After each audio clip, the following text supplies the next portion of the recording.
Whoa, we're outside. Maybe I didn't pay my rent. Spent too much money on tech news. And I do it again. Microsoft had a major event today to announce a new batch of products in its Surface lineup, with the headliner being, as expected, the new Surface Pro 8 with 120Hz Dolby Vision display and Thunderbolt 4 support, a feature that's been a long time coming. There's also a totally new entrant called the Surface Laptop Studio, which features an RTX 3050 Ti and a slide-forward screen, as well as the Surface Duo 2, that's kind of like two twos, an update to Microsoft's original dual-screen phone with 3 camera sensors as opposed to the previous 1, as well as a 90Hz refresh rate and a thickness of less than a quarter inch when open. Expect to see the new devices on sale next month, and expect to see coverage on our sister channel, Linus Tech Tips.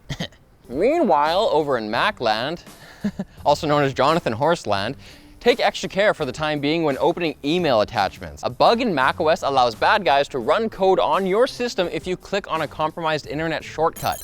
Malicious code can be embedded inside the shortcuts, and while Apple has come out with a patch, it turns out that it's laughably easy at the moment to get around it simply by changing characters in the shortcuts prefix to uppercase. So typing the file prefix with a capital instead of a lowercase f would allow malicious code to interact with local files. F indeed. I imagine Apple will come out with another fix in the near future, but come on, all that money to build a donut out in Cupertino, and something like this still gets past your engineers. If you're a PS4 owner, you might be pleased to know that a long-running issue with the console's CMOS battery has finally been fixed. The latest version of the PS4's firmware, 9.0, patches a notorious bug called CBOMB that would simply cause games to not work if the system's internal battery died.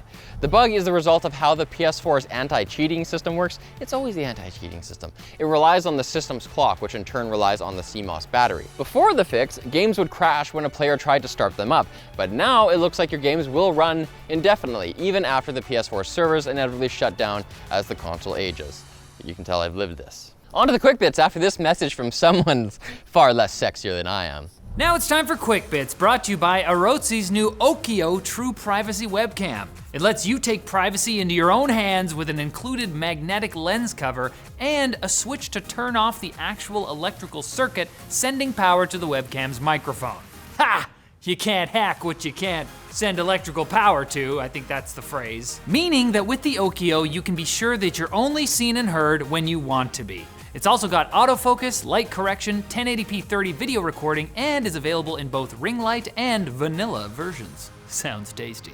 So get your Occhio True Privacy Webcam today using the link below. On to the quick bits. Twitch streamers who inadvertently violate copyright by having unlicensed music in their videos might be let off the hook a little bit more easily after Twitch announced a new policy that will warn creators and remove the offending clip instead of issuing an outright penalty immediately. Critics say the new system will also make it easier for creators to get flagged, but it is at least better than just getting a black market on your record right away. Automobile drivers in the UK, Australia, and Japan should find Android Auto a little easier to use after Google released an update that puts navigation information closer to the driver. And in case you're wondering, it was previously farther away because those countries drive on the wrong side of the road, the left side.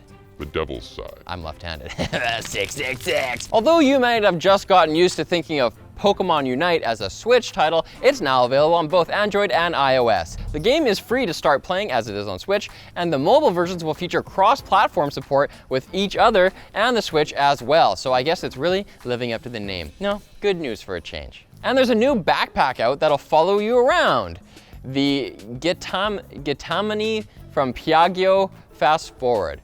Although it's not the first piece of smart robotic luggage, this one is notable for its small size, as it's less than 20 inches tall. It costs $1,850 and it doesn't have Louis Vuitton logos on it. That's crazy.